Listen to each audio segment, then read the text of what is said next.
बहुत समय पहले बहुत बुरे और बहुत बेदिल डीमंस रहते थे जो कि इंसान को कच्चा चबा जाते थे। पर वहाँ पे एक आदमी था जो कि डीमंस से लड़ता था और उनको मारता था, जिसका नाम था मोमोतारो। मोमोतारो ने ओनिगाशिमा को साफ करा और अनगिनत डीमंस को मारा। फिर हम प्रेजेंट में देखते हैं जहाँ पे हमारा मेन कैरेक्टर शिकी इचुनो से बात कर रहा होता है अपने दोस्त से, जहाँ इसका दोस्त इसको बता रहा होता है, अबे भाई तुझे तो स्कूल में से निकाल दिया, अब तू क्या करेगा, है मजा आ गया तुझे। पर शिकी बोलता है अबे तू छोड़ भाई, मेरे तो मन ही था उस स्कूल में से निकलने का, मेरे तो मजे आ गए, वैसे भी उन्होंने मेरा दिमाग खराब कर रखा था। और फिर शिकी सोच रहा होता है अबे यार मुझे स्कूल में से निकाल दिया। पर पीछे से शिकी के पापा आते हैं जिनका नाम है सुयोशी इचिनोसे, और वो आने के साथ ही शिकी के सिर पे मुक्का मारते हैं, अबे साले तुझे स्कूल में से निकाल दिया है, तू गवार, चल मुझे बता तुझे स्कूल में से क्यों निकाला, जल्दी से बता, दो कोड़ी के बच्चे। और शिकी बोलता है चुप रहो। पर भाई शिकी के पापा को गुस्सा आ जाता है तो वो एक मुक्का और मारने वाले होते हैं कि तूने अपने बाप को चुप होने को बोला। पर शिकी एंड टाइम पे उसको डोज कर लेता है। फिर शिकी के पापा बोलते हैं वैसे ये तूने इतनी सारी वेपन्स क्यों लगा रखे हैं अपने रूम में, हमारी शराब की दुकान है, बंदूकों की नहीं। तो शिकी बोलता है चुप रहो बूढ़े इंसान, वैसे मैंने सुना है कि तुम्हारी दुकान चली नहीं रही, बिल्कुल ठप होने वाली है। तो शिकी पापा बोलते हैं चुप रहो, बड़ों के कामों में टांग नहीं अड़ाते। फिर शिकी अपने पापा का मजाक उड़ा रहा होता है, पर शिकी के पापा बोलते हैं आहा कौन बोल रहा है, कितना होशियार बनके दिखा रहा है ये बच्चा जो कि स्कूल से निकाला गया है, मत बोल इतना भाई। पर शिकी थोड़ा उदास होता है और बोलता है मैं तुम्हारी तरह नहीं बनूंगा। और फिर शिकी बोलता है मेरे दिल को इसलिए शांति है क्योंकि मुझे पता है हम खून का रिश्ता नहीं रखते, तुम मेरे असली पापा नहीं हो। अबे भाई क्या बोल रहा है ये। अब शिकी के पापा कुछ बोलने वाले होते हैं पर नीचे दुकान में से उनका फोन आने लगता है और वो दुकान में जाके अपने कस्टमर से बात करते हैं, जहाँ पे कस्टमर उनको बोलता है कि एक शराब मेरे घर पे पहुंचा दो। तो वो बोलते हैं बिल्कुल बिल्कुल पहुंचाता हूँ। फिर वो शराब लेके निकल जाते हैं उसको डिलीवर करने के लिए। पर ऊपर शिकी बोल रहा होता है काश मुझे किसी ऐसे इंसान ने उठाया होता जिसके पास बहुत सारा पैसा होता। फिर शिकी अपनी गन उठा के अपनी एम की प्रैक्टिस करने वाला होता है और गन चलाने वाला होता है, पर वो देखता है पीछे से एक बड़ा धमाका होता है। फिर शिकी नीचे चेक करने के लिए देखता है तो नीचे से कुछ काले कलर की चीज आती है जो कि शिकी को पकड़ के नीचे की तरफ खींच लेती है। और सामने से एक इंसान आता है जो कि भाई गुस्से में शिकी को देख रहा होता है और वो पूछता है तो तुम हो शिकी इचिनोसे। पर जब इस साइड में से शिकी के पापा आते हैं जो कि बहुत तेज कार लाके उस आदमी को उड़ा देते हैं, दुकान के अंदर ही घुस देते हैं भाई। और वो शिकी से बोलते हैं जल्दी शिकी अंदर आओ। शिकी पूछता भी है अबे यार क्या चल रहा है यहाँ पे। तो शिकी के पापा बोलते हैं अबे अंदर आजा साले जल्दी से, बाद में बताता हूँ। फिर वो दोनों वहां से निकल जाते हैं जहाँ पे शिकी के पापा बोल रहे होते हैं अब हमारे पास एक ही ऑप्शन है, हमें इस कंट्री को छोड़ना पड़ेगा। तो शिकी बोलता है अरे बूढ़े इंसान तुमने कहीं कहीं से लोन तो नहीं ले लिया बहुत बड़ा, तो हमें दिक्कत हो रही है। शिकी के पापा बोलते हैं चुप रहे कुत्ते। शिकी बोलता है तुमने उस इंसान को क्यों मार दिया। शिकी के पापा बोलते हैं चुप रहो वो मरा नहीं है। शिकी बोलता है मुझे तो वो मरा हुआ ही लग रहा था, तुमने उसको गाड़ी से उड़ा दिया तो वो कैसे बच जाएगा। वो बोलते हैं चुप रहो मैं तुम्हें सब कुछ बताता हूँ, बस मैं एक ही बार बोलूंगा। और वो जाते जाते अभी ठुकने वाले होते हैं कार से। वो बताते हैं शिकी तुम डीमन के वंशज हो, तुम्हारे अंदर डीमन की पावर है। और ये सुनकर शिकी बहुत शौक हो जाता है और वो आगे बोलते हैं कि वो आदमी जो पहले था ना वो मोमोतारो का वंशज है। शिकी बोलता है ये मजाक करने का टाइम नहीं है। वो बोलते हैं मुझे पता है विश्वास करने में टाइम लगेगा। पर इतने में ही वो आदमी ऊपर से आ जाता है जो कि शिकी के पापा पर हमला कर देता है। और भाई शिकी के पापा नीचे बैठे बैठे दोस्त शो कर रहे होते हैं, पर वो आदमी कुछ ज्यादा पावरफुल था। वो अपनी ब्लैक पावर यूज करता है और पूरी कार को ढक लेता है और उसका इंजन खराब कर देता है। फिर शिकी के पापा एक जगह गाड़ी रोकते हैं जहाँ पे वो उतरने के बाद उनकी पूरी गाड़ी फट जाती है। पर उसके पापा पीछे देखते हैं जहाँ पे शिकी था ही नहीं, उसको वो आदमी उठा के अंदर वेयर हाउस में ले गया था। फिर हम अंदर देखते हैं जहाँ पे शिकी टंगा होता है और वो आदमी आके उससे बोलता है तुम कुछ भी नहीं हो, तुम्हारा डीमन का खून तुम्हें इंसान नहीं तुम्हें एक कीड़ा बनाता है और उन्हीं कीड़ों को खत्म करना हमारा काम है, हमारा मतलब मोमोतारो एजेंसी का काम। एंड इस आदमी का नाम है सामीदारे मोमोया। पर तभी वहाँ पे शिकी के पापा आ जाते हैं जो कि बोलते हैं डीमन वर्सेस मोमोतारो की कहानी सच है और इन दोनों की लड़ाई बहुत समय से चलती हुई आई है और मोमोतारो के वंशजों ने मोमोतारो एजेंसी खोल ली है और इसी वजह से डर के मारे सारे डीमंस इंसानों के बीच रहते हैं। पर तभी सामीदारे अपने हथियार निकाल लेता है और अंकल जी भी अपनी तलवार से तैयार थे। एंड सामीदारे अचानक से अंकल पर हमला कर देता है जिसको तो अंकल डोज तो कर लेते हैं अपनी तलवार से। पर अंकल को थोड़ी दिक्कत हो रही थी, एक तो वो थोड़े ओल्ड हो गए थे और सामीदारे थोड़ा ज्यादा स्ट्रॉन्ग था। पर सामीदारे पीछे हटने के बाद बोलता है जो तुम ये काला कोहरा यूज कर रहे हो ये बस मोमोतारो के वंशज ही यूज कर सकते हैं, ये पावर उन्हीं के पास है। फिर वो बोलता है बहुत टाइम बाद मिलो हो सेनपाई, हम दोनों बूढ़े हो गए।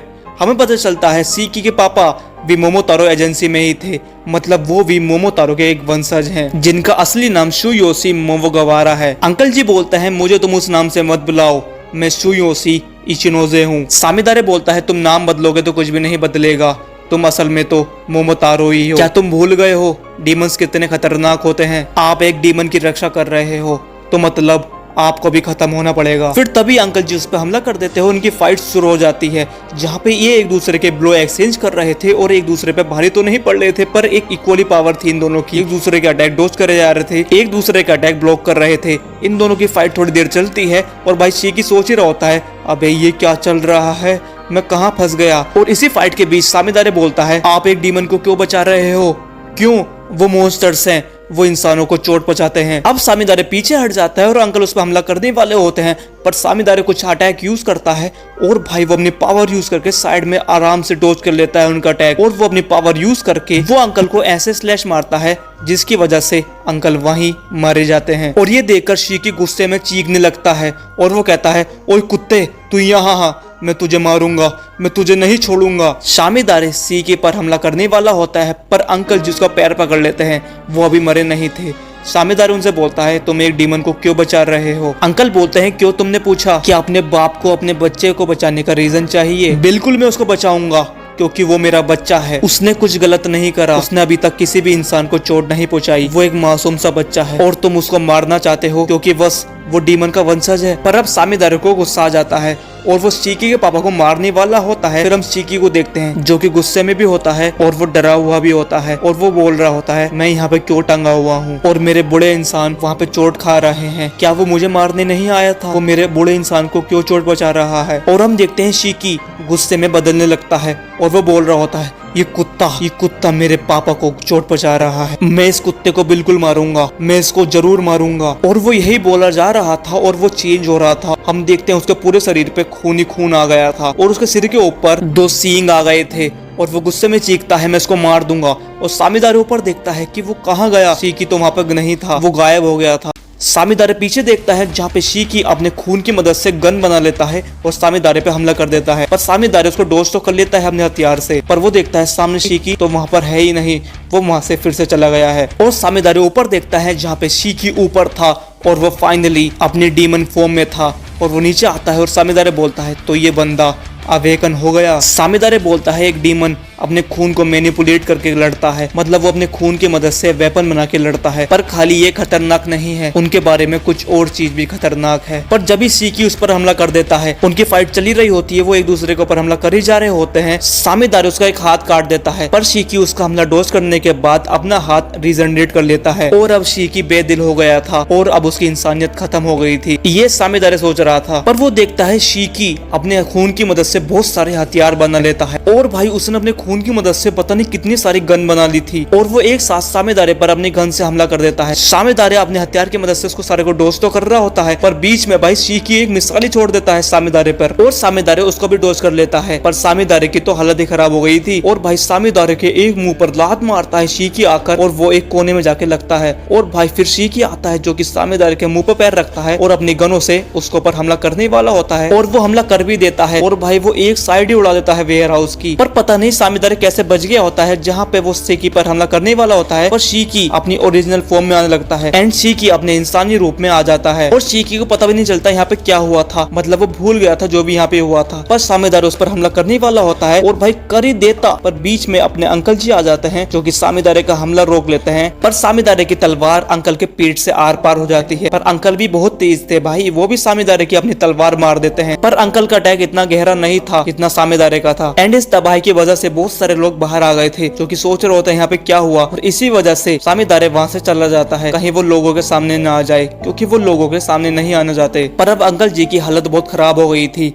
और शीकी उनको बोलता है मैं एम्बुलेंस को बुलाता हूँ, पर अंकल बोलते हैं चुप हो, मेरी बात सुनो, मुझे माफ करना, मैंने तुमसे बहुत चीज छुपाई। शीकी बोलता भी है चुप रहो, कुछ मत बोलो, पर अंकल बोलते हैं वो तुम्हें मारना चाहते हैं क्योंकि तुम्हारे अंदर डीमन का खून है। वैसे भी मैं ये चीज अपने बच्चे को कैसे बताता कि वो लोग तुम्हें मारने आ रहे हैं, पर अब मैं तुम्हारे साथ नहीं रहूंगा, तो तुम स्ट्रॉन्ग बनना, समझ गए, इतना स्ट्रॉन्ग बनना कि तुम मोमोतारो और डीमंस दोनों को हरा पाओ ताकि तुम खुल के रह पाओ और तुम्हारी खुशी कोई छीन ना पाए। पर शीकी बोलता है चुप रहो, मैं तुम्हें मरने नहीं दूंगा, और वो अपने पापा को उठा के लेके जाने लगता है और वो बोलता है मैं तुम्हें मरने कैसे दे सकता हूँ, अभी मुझे तुमसे बहुत बात करनी है, अभी मुझे तुमसे बहुत चीजें पूछनी है, अभी मेरा काम तुमसे खत्म नहीं हुआ, तुम समझ गए जिद्दी बुड्ढे। पर अब अंकल जी ने अपना दम तोड़ दिया था और वो अब इस दुनिया में नहीं रहे थे। और वो जाते जाते बोलते हैं ये कितना अच्छा होता कि सारे मोमोतारो और डीमंस एक साथ ऐसे रह पाते। और शीकी चीख चीख के बोलता है तुम ऐसे नहीं मर सकते, अभी मैंने तुमसे माफी नहीं मांगी, मैंने तुमसे बोला था ना कि मैं खुश हूँ कि तुम मेरे असली पापा नहीं हो,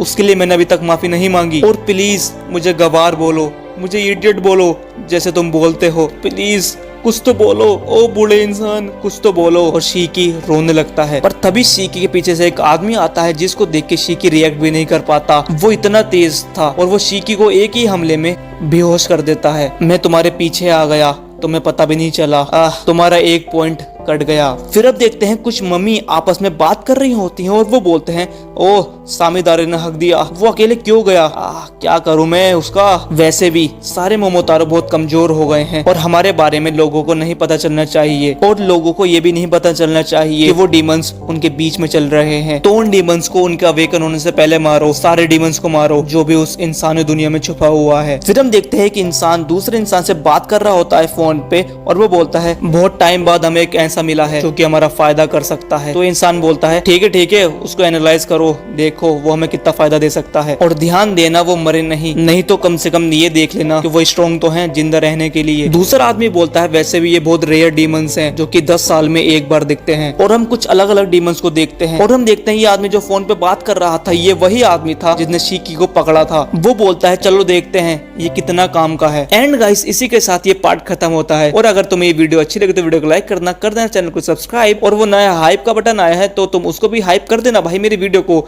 और फिर मिलते हैं अगली वीडियो में, जब तक के लिए गुड बाय।